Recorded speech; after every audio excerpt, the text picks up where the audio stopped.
2 decades since the end of apartheid in South Africa, growing lawlessness and violent crime have triggered an increasingly aggressive response from the country's police. But some fear the police are themselves now out of control. In this episode, South African journalists Stefan Hofstadter and Mzilikazi wa Afrika investigate the activities of one elite unit amid shocking allegations of extrajudicial killings. Viewers may find some of the images in this film disturbing.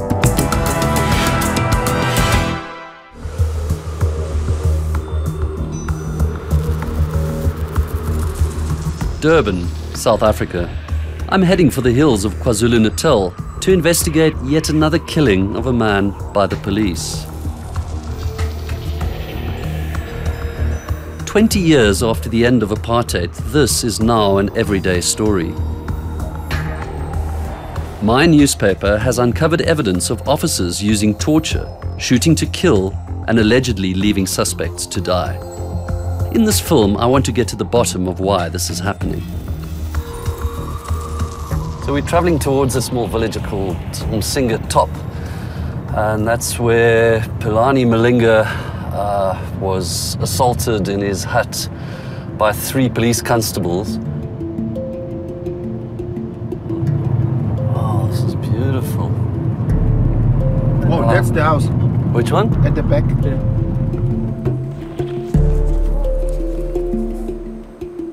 Retired schoolteacher Ntombana Malinga is 98. One night in June, she was woken by the police. They were after her grandson, but never said why. I was tied behind the back. Oh, Philani was handcuffed with his hands at the His back. arms were tied by the back. Oh. Ntombana tells me that Philani Malinga was taken to a hut by the police and beaten. When she tried to follow, they threw her to the ground.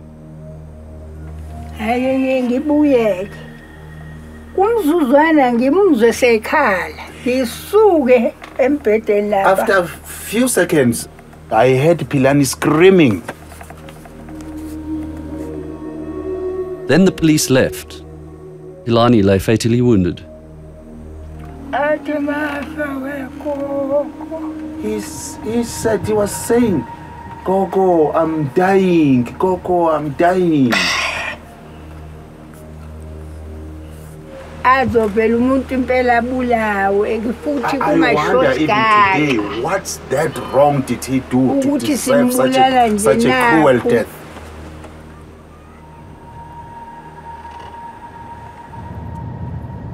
I thought it was incredibly sad. A person who's 98 years old, who's lived in South Africa, has been through so much. There's so many abuses happening in these rural areas where there's no media attention, they happen under the radar. I travel to Soweto, 350 miles away. It's a place like many where police brutality remains unchecked. A staggering 667 people were killed by the police this year. The number tortured is up by nearly 90%.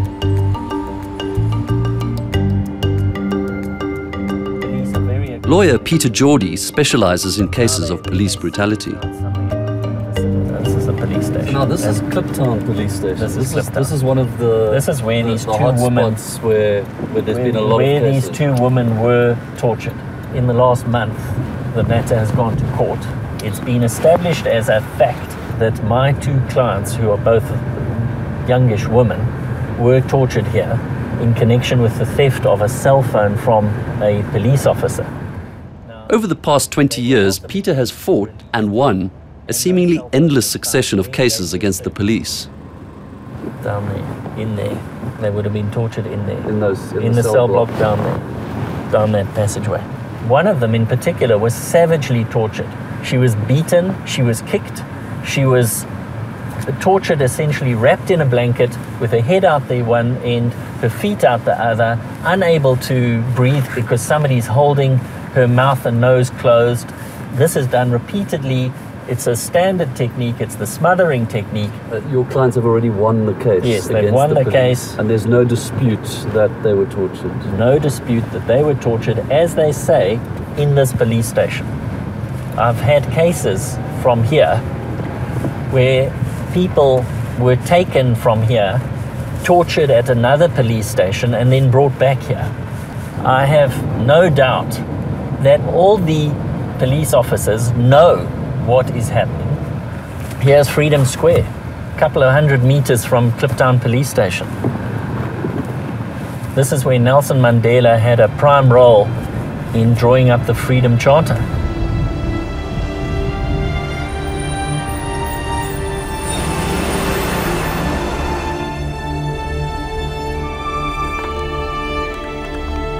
My colleague Mzilikazi wa Afrika and I have been trying to get to the bottom of the story for the past 5 years. Perhaps the most shocking case we have come across is that of an alleged death squad, commanded by one of the most senior officers in the South African police service. Okay, this is General Johan Boysen. He started out as a constable in the uniform branch in 1977, and he's a career cop who gradually worked his way up through the ranks. One of Johan Boysen's squads, the Cato Manor Organised Crime Unit, was staffed by people close to him. The same names kept cropping up in killings. Over and over again, the same group of people were involved. You had Johan Boysen, who had a very close relationship with Willie Urifu. He in turn had a close relationship with Eugene van Tonda and Morsi Mostert, and all of them had a relationship with Anton Locum. Most of them, they joined the police service during the apartheid era. These 4 people, over years and years, I mean decades literally, having a close relationship with Johan Boysen, being involved in literally 30 cases of suspicious killings that we identified in a period of just 4 years. If you start looking at 30 dead people in 4 years, and the people who were at the scene of the shooting is almost the same people, start asking yourself a question: is this a coincidence or what?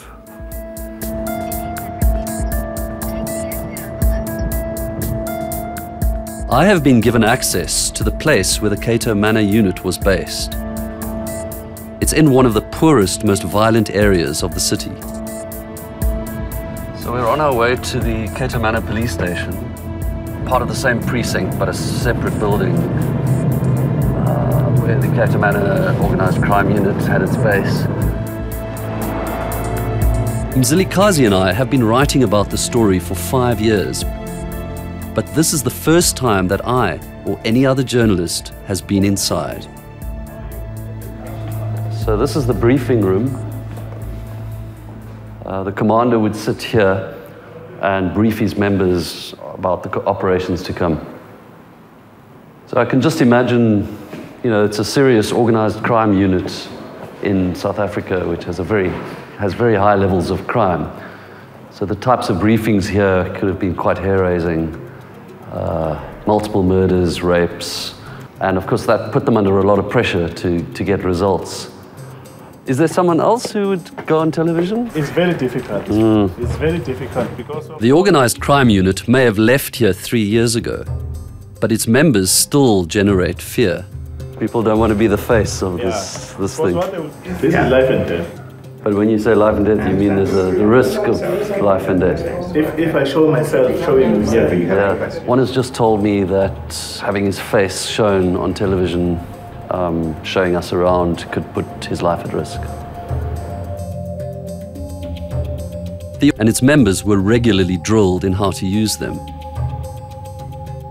27 officers who worked here are now facing 116 charges, including 28 of murder.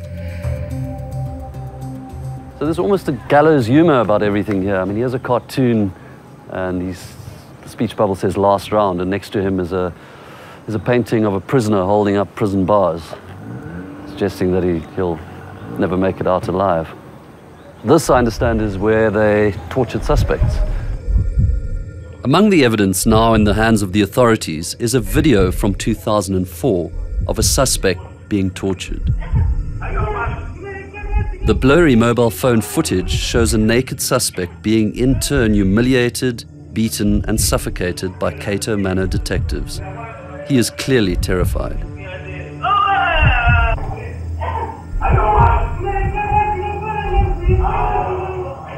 This torture video was shot by police reservist Ari Denikus.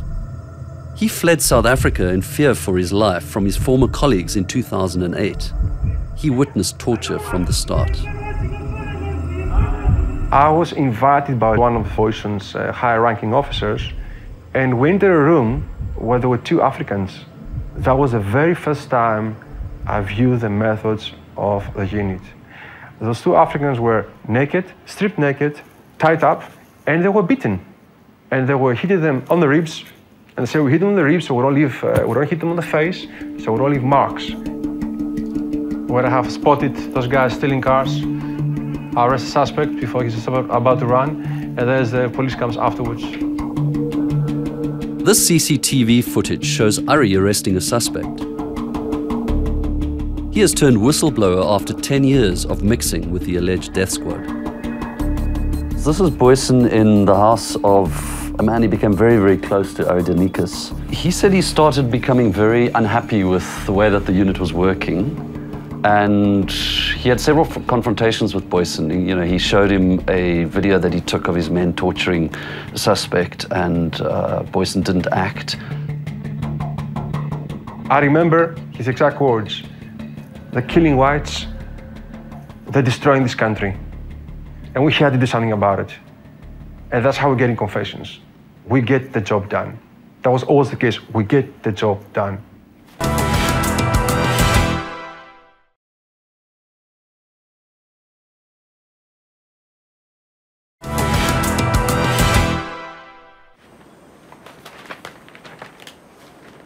Many of the unit's documents have been left behind at Cato Manor, including endless complaints about the behavior of its officers.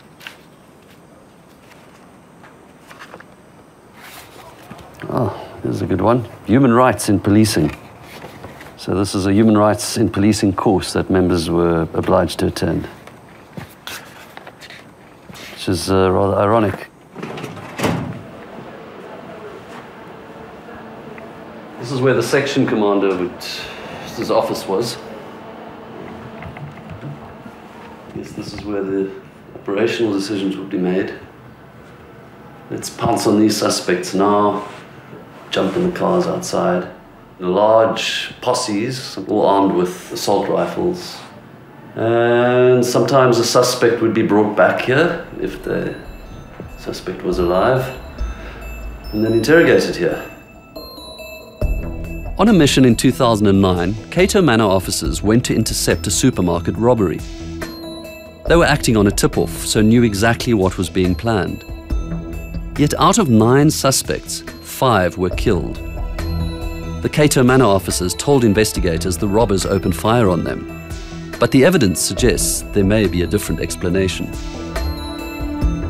Here's a ballistic report, and the conclusion is that the position of the firearm on top of blood is questionable and gives the impression that there was possible tampering with the crime scene. If you look at this photo, you can see that if this man here who was holding this gun when he was shot, his blood was supposed to be on top of his gun. But look, if you look at here, is the gun that is on top of the blood, meaning that someone planted the gun there on the scene on top of his blood. If you look at the cases, you'll see that these guys were shot execution style. It was standard procedure for every member in the Cato Manor unit. If you shoot a suspect and there's a problem, it's unjustifiable, all you do is take a firearm, shoot a few times in the air, take the firearm, wipe it, put it in his hands, and there you go. You had a gun. I shot him. And they could get away with murder. And after killing, the Cato Manor officers liked to party. There it is, the braai. The one famous photograph that was published in the Sunday Times was of a whole lot of the members standing behind this barbecue, some brandishing firearms, which is against police regulations, with one of these tables covered in bottles of brandy and rum and beers. And they were wearing the same clothes that they were wearing during a shootout just hours before, where they'd killed 5 suspects in one incident, which I find quite astonishing. Prosecutors allege that Cato Manor members took sides in fights between rival taxi associations.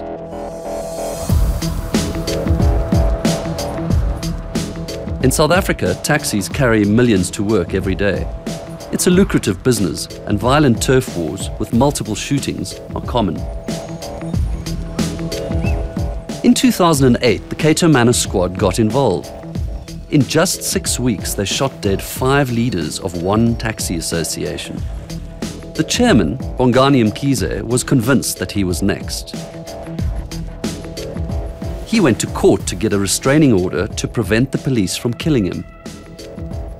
Basically, he was scared because he was the only one who was left. He went to the police and told them that, okay, if I did something wrong, if you think that I did something wrong, you must take me in front of my lawyer. Do not take me in the corner, do not shoot me. But they did not do that.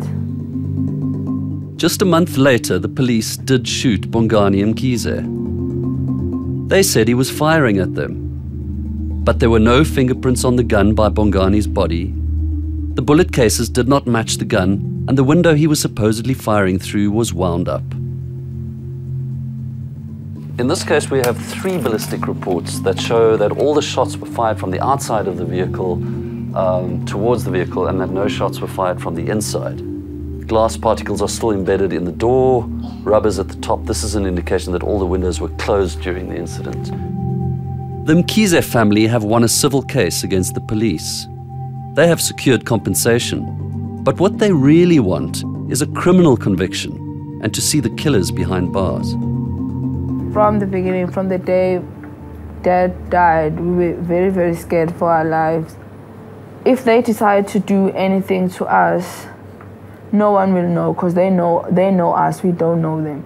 We don't know how angry they are because we're putting them into the fire. So we are still scared, I won't lie. So how much did the overall head of the Cato Manor unit know about the killings? Johan Boysen has always maintained that, as regional commander, he did not know in detail what his officers were doing. There's Boysen, there's another member, and me. We fly with the police chopper to a crime scene. Every big operation, high-profile case, Boysen will be there. If he's far away, he'll get in the chopper, he fly there. Ari Danikas claims that Johan Boysen knew exactly what his officers were doing and would visit crime scenes in order to remove evidence of wrongdoing. Everywhere you go to, you hardly have any survivors. All you have is dead people. And always Boysen will be there. He'll go there to manage the scene. Because Boysen was he was a master crime scene investigator. Hi, is that General Boysen? Hi, Stefan, how are you? Good, how are you? In 2013, I called General Boysen and put Ari's allegations to him. News again. I'm trying to keep out of it, but you guys don't give me a break. We received some allegations from Ari Danikas. He says he showed you video footage on his cell phone of people being tortured, and he showed it to you, and that you didn't do anything about it. That's a blatant lie. We've got footage, doesn't say that he showed it to me, Stefan. Okay. But there is a video that does put Johan Boysen firmly at the center of the action and raises serious questions about his behavior.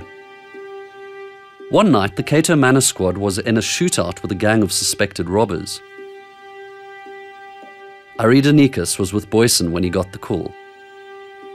There's this big shootout, and there's a problem. We get in the cars, police sirens, we drive to the crime scene.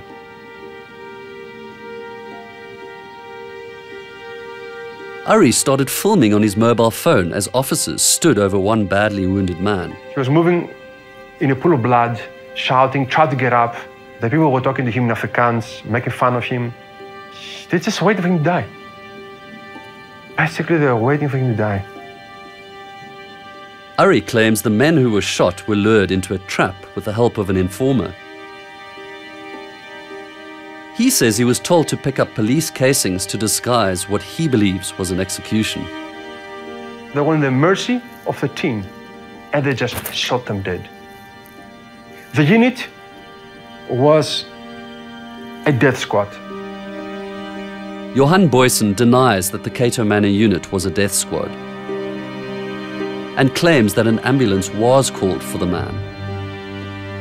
Danicus claims you were present when you deliberately allowed this man to bleed to death before calling an ambulance. That I deny in the strongest possible terms. Arrival there. I was told that the ambulance had already been summoned. Boysen's girlfriend, Captain Adele Sonicus, can also be heard on the recording.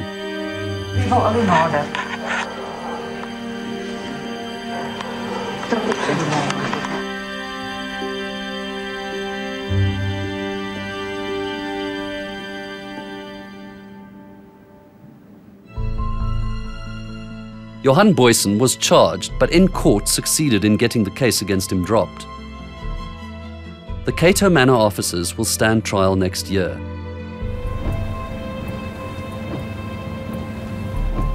Ari Danikas has refused to return to South Africa to testify, fearing he would be killed. Boysen's a very fearsome man, and his favorite saying was, "I can make people disappear." He's known for that. I can make people disappear.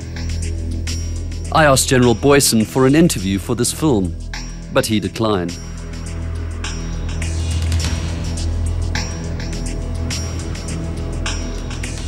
Crime is rampant in South Africa.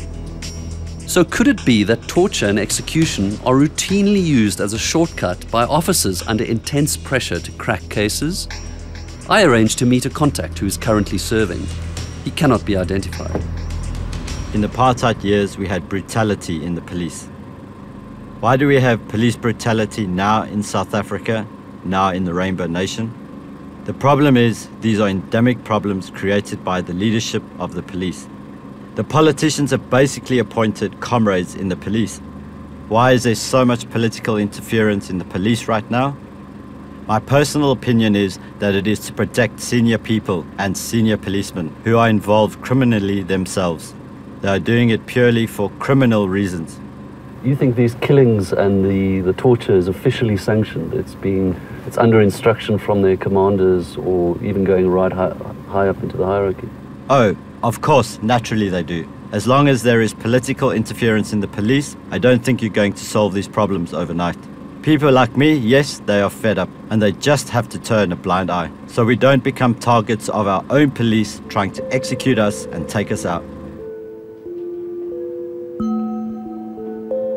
One of the things that I found quite shocking about this story is that many people knew about what these detectives were doing.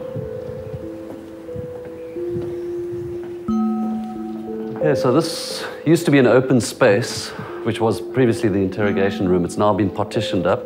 So this is where suspects were tortured. I just really feel that we shouldn't be in any space where torture is happening. That was all supposed to end at the end of apartheid, and we now have a very strong Bill of Rights and a human rights culture.